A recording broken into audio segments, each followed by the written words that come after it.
So, Ryan, hello, how are you? I'm doing well. How are you? How's everybody? Doing very well, doing very well. I'm not going to get back into the slide presentation right now for fear of my Zoom room being weird again, but I'll just set you up and introduce you. I like your background. It tells you where you're from. Thanks. Very, very smart.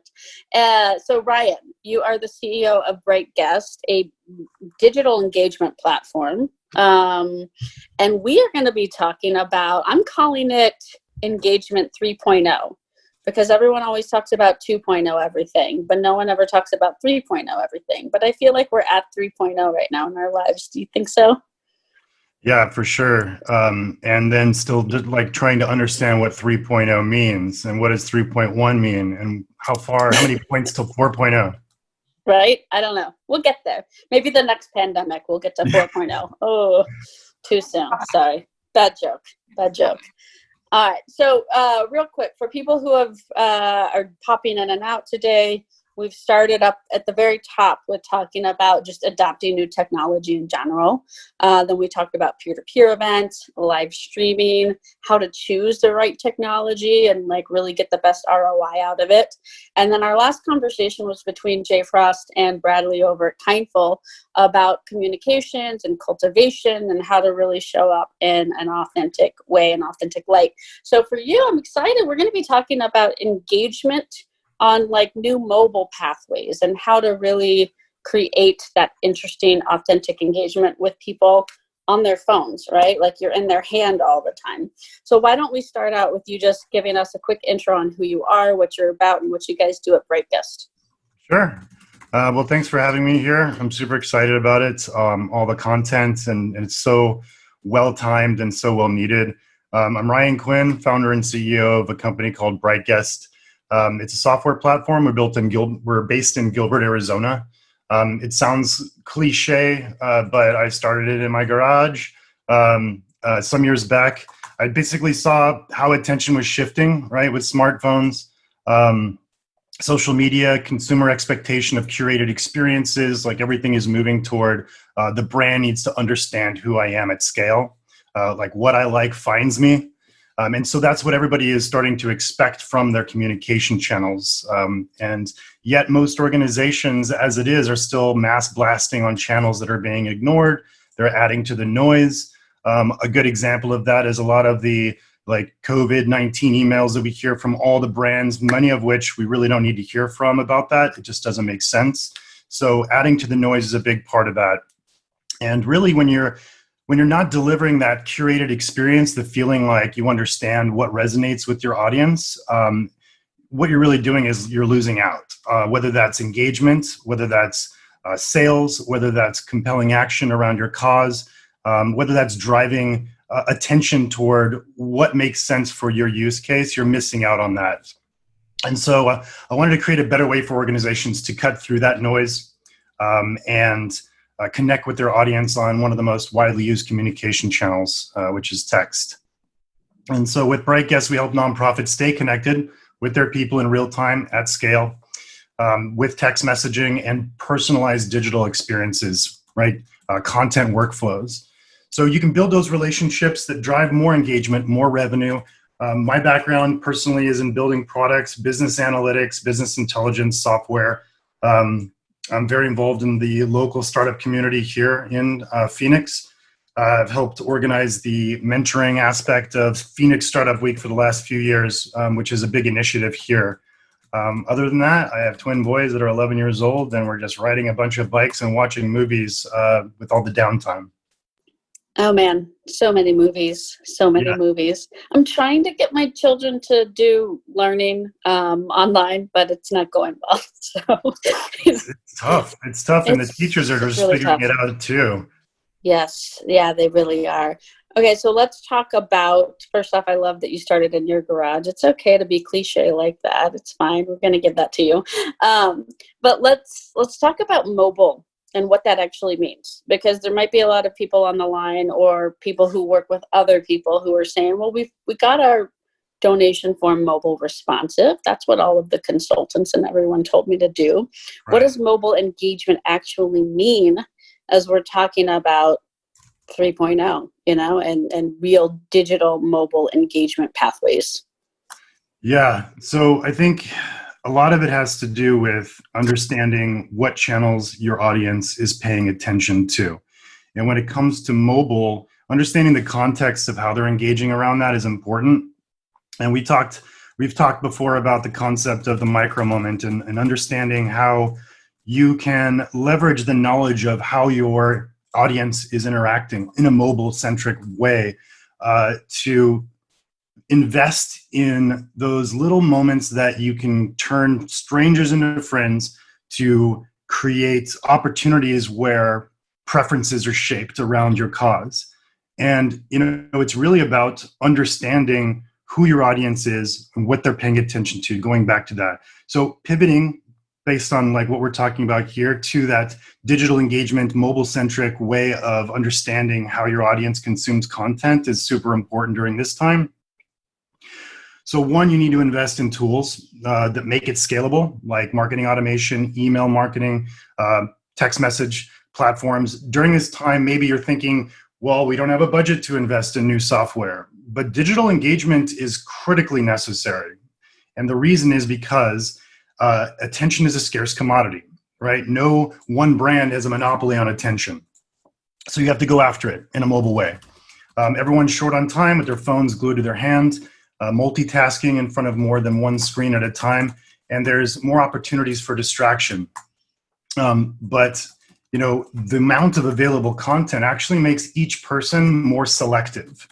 And so the amount of touch points that you need across all of your channels and devices has to be understood and delivered across in order to compel action. In fact, many studies show that it takes at least 7 touches with each person in order to compel one call to action. And so people are over those impersonal marketing communication messages. We see on the low end 4,000 messages each day, and we respond to effectively 0% of those. So the question, I think, is what do you do if you don't have a budget like Amazon or Netflix, right? So going back to knowing who your audience is, and you can't be everything to everyone. So know who your stars are and address those specifically. Start with like 2 to 4 specifically. Focus on what resonates with that target audience and create it. Content is literally everything. So you have to give back to get back and provide ongoing value to your audience to capture their attention and most importantly, to retain them. Content's always the bottleneck. I know that specifically. Always trying to pay attention to how to make the content valuable is super important. And you don't have to employ an army in order to create quality content. You just got to repurpose, and optimize for each channel. And then also, once you have the content and it's optimized for that mobile experience, what channels are you going to distribute it on? More importantly, are those channels reaching your target audience? So for example, if you're targeting millennials and you want to drive volunteerism with millennials and you're using email as your primary outreach tool, that's typically not where millennials are. So millennials respond best to more immediate and responsive engagement channels like text, like social. Social can be noisy. So understanding when is the right time to have all your messages come together. Let's dig into a couple of things. First off, I want to talk a little bit more about micro moments and what that means and how you can both create those and experience them. And then even just to your point about like figure out where millennials are. Okay, that's one demographic. And I think there's different kinds of millennials within that one demographic even. There's your TikTok millennials, younger than me. And then there's me, I'm like sometimes millennial, sometimes whatever generation is above me. It depends on what data you're looking at, right? And so, like, I'm on Facebook, but I'm not really on TikTok. I keep trying it, but I don't like it. So first off, let's get into those micro moments. For me, I think about it that, like, those moments, and what we mean by that is when you have a few minutes here and a few minutes there, you're pulling out your phone and you're getting on something. Maybe you're checking your Instagram feed or, texting a friend or something like that. How can organizations best take advantage of the fact that that is our human behavior these days? Mm-hmm. I think it's really important to be the face of your organization in the best way that you know, and that's to address your audience as you speaking directly to them. We always talk about authenticity, and by doing it on the channel in little snippets that show what you're all about, what is your organization doing to help move the needle to accomplish your mission. An example is I could be, out and about, like maybe waiting to go into the store or waiting for curbside pickup in this case. And I'll get on my phone and I look at an Instagram story and I see a really quick 30-second clip of a nonprofit thought leader or a director of development that is talking about, how they're overcoming challenges and why it's so important. That speaks directly to me. I may have never heard of that organization before, but because it's short form and it's consumable, and because it's relatable, it might speak directly to me. And now I might be more interested in taking a deeper dive on what that organization is about. So you've got these little moments, these snippets of time and places where people can see these messages. And when it's authentic and when it's going to resonate with each individual, obviously not everybody, but the one select people that it resonates with, that's a huge opportunity to bring them into your sphere, and then they can consume larger pieces of content, right? Yeah, exactly. It's breaking down those snippets. So I like to always talk about with people who are asking questions about, well, how do you do that, is you might have one big thing that you do every year. Maybe it's an impact report, right? Mm-hmm. Figure out how to break that up into bite-sized chunks that you then are able to put out at various points as various micro moments over the course of a couple of months or 3 months or in different channels. So I think it's really important. And just knowing that, I think, can help you get into the mindset that, I don't have to create brand new content every week, right? Because that's one thing that maybe you run into in the organizations you work with is that, well, I can't do social because I just can't come up with that much content. And it's really about, like you said, taking the bite-sized chunks. So do you have any really great stellar examples of organizations that you're working with or that you're seeing do these micro moments and create really great like mobile engagement? Like, who should people go look to follow and get ideas from? I think a good example of an organization that's making the pivot from in-person to digital quickly would be ALS Association of Arizona is one of the customers of ours that comes to mind. They serve people living with ALS in their caregivers as well. And they have monthly support group meetings and that they make available to these people. Not only do they switch from in-person support groups to virtual, but they're also sending messages across multiple channels so that they all kind of come together and broadcast the same message. But because you're doing it across the channels that make sense for your different audience groups, then you're making sure that they're getting paid attention to.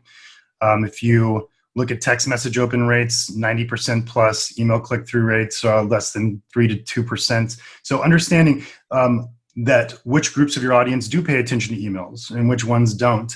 But to do that, and this is a good example, ALS does this well, is they look at the data. And by paying attention to the data and understanding how your groups should be segmented, you can create those bite-sized contents that make sense for each individual channel. So pay attention to your data. Look at if maybe there was an article that got a particularly large amount of traffic. So great, take the main 3 points of that article and they break it up, right? Break it up into a tweet, or you can take the biggest stat and you can tweet that out, or you can take the best aspect of your data and spin it up into an infographic and put that on Instagram. So breaking that out, understanding your audience, paying attention to the data, they do it really well. Oh my, you're cool. I'm just unmuting myself. Yeah, that's awesome. Let's see. Okay, one more question for you. I was just looking at the schedule here. Oh, we're still good with time. Our next interview comes up at 2:10. So, Ryan, how would an organization get started? I do think that this is something where when you're thinking about the digital pivot and adopting new mobile engagement pathways, like that can be scary. It can feel overwhelming.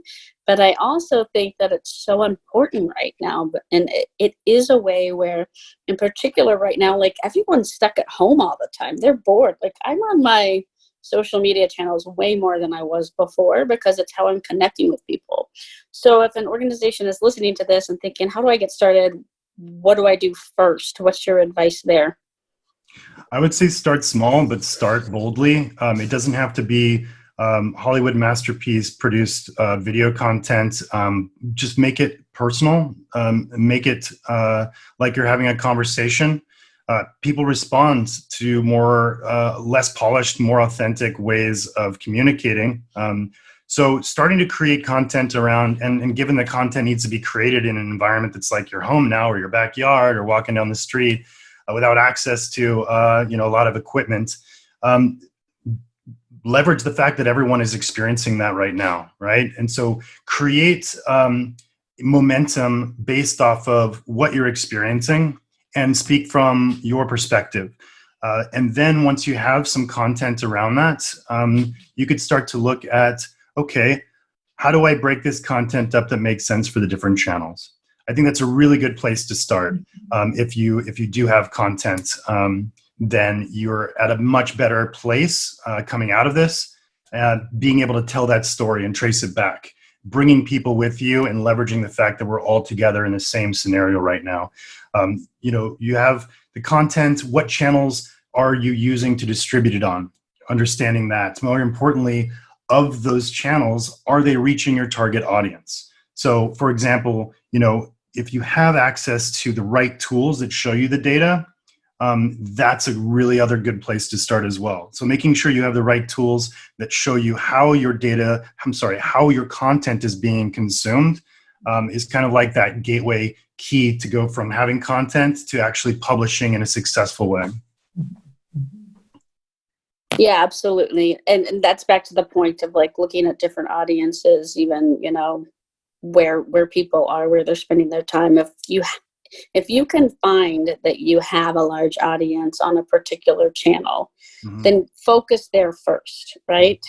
I think that's really critical. And just like you said, starting small, don't feel like you have to like take on the world, and authenticity, like, everyone is walking around. I mean, I'm taking so many calls right now while walking my dog, and people just like, they find it kind of funny in a way, So, do you have any other like recommendations or closing tips on how to just get in front of that right audience? I know, looking at your data, have you seen anything in particular work really well for an organization maybe that you've worked with? What it all really comes down to for me is keeping it simple. The organizations that we work with that keep their messaging really simple and to the point, and really just communicating an emotional or communicating impact in an emotional way, that's what we see work really well. People don't really want to have to be responsible for understanding the complexities of everything going on when it comes to your brand interaction, with interacting with your cause. It's really about creating that simple emotional connection, and then just being able to communicate that and how you make impact. It's really that simple. And I see a lot of nonprofits doing that really well. A lot of nonprofits will have a website that maybe doesn't necessarily communicate all of what they do in an effective way, because a lot of nonprofits do a lot of things. So I think the ones that I see do it well, at the first touch points, just make it really simple for people to find out what they care about that your organization is doing. Let them navigate that path themselves. Yeah. Putting the simple message in front of them is important. And then you're right, let them navigate. So I know you guys have some tools that do it. There's a lot of different things out there that can help you do this. Jen, one of the biggest questions that's come up today is like what tool should I use? So we're going to be putting out some lists of different types of tools to do some of the things we've talked about. Your platform included. I've looked at it. It's a great one for mobile engagement. I really like it. So thank you for sharing your advice. Micro moments. I'm glad that term came back up. Yeah. You and I talked about that before. Yeah. It's a really cool concept that you can take out and branch into so many directions. It's awesome. Yeah. You know, what's funny is, just for anyone listening, Ryan and I both did a podcast, maybe 6 or 7 months ago. We talked about micro moments. And I think you said, I made this word up. And I was like, wait a second. No, I made that word up. No. My term. No. And then we were like, wow, that's kind of interesting. People, So, but no, it's true. I mean, now more than ever, if there's something that you really want to pivot on, digital engagement, I think is really key, because like I said, people are on their phones, they're bored, they're at home, they're going to be paying more attention to that stuff right now. So if you can captivate people with authenticity, organizations who are doing that win. I'm going to share one example of something that I saw recently. Remember that Dolly Parton challenge? Do you remember that? It was like where Dolly Parton put a challenge out about it was like 4 squares. It was here's LinkedIn, Facebook, Instagram, and Tinder. Yeah, Tinder. Exactly. And I saw just some really cute, fun, authentic examples come out from some organizations. One in particular was a marine wildlife organization, and they put seals in the different squares of what the seals would look like. And that's a brilliant example of showing up in a relevant way with what's going on in the world, and just being funny and kind of cute and capturing that attention on mobile. Like I saw it in my Instagram feed. And I wouldn't have otherwise seen that organization, right? But they captured my attention with that. All right. Thank you, Ryan. It's been awesome. Thank you for joining us. I'm back here again with 2 of me. And now Julia. Wait, Taylor, I think there's a question. There's some questions. There's our questions. Well, that's my problem with losing. Oh, sorry. Do you want me to ask it? Yeah, go ahead. I think it's for you, Ryan. Marina asks, what about quote unquote benevolent clickbait? Any creative ideas? Benevolent clickbait. Okay. Well, I mean, if it's benevolent, sure. I think, right.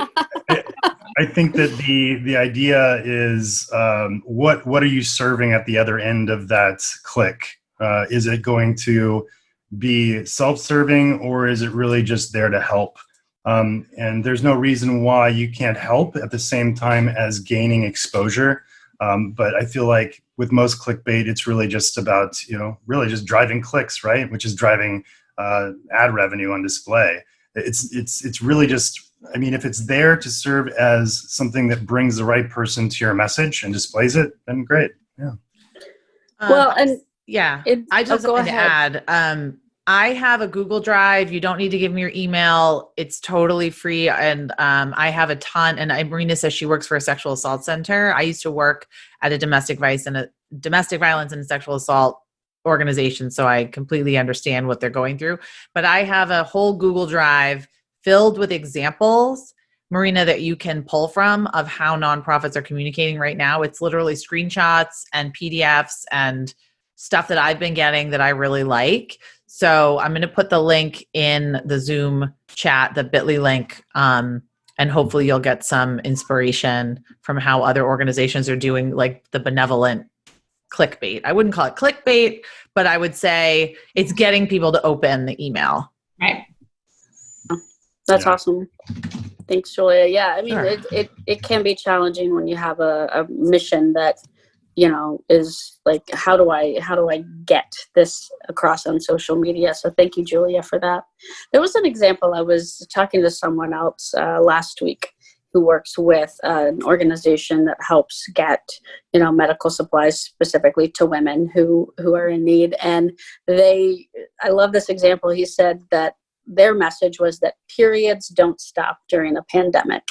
And I thought Sexual assault doesn't either. Oh no, it goes up. Exactly. It goes up. So I think getting those messages out is really important, and recognizing that, okay, if you're not a food bank, you're not a, healthcare organization, but there is some connection you have to what's going on in the world. And there's a way to tell that story.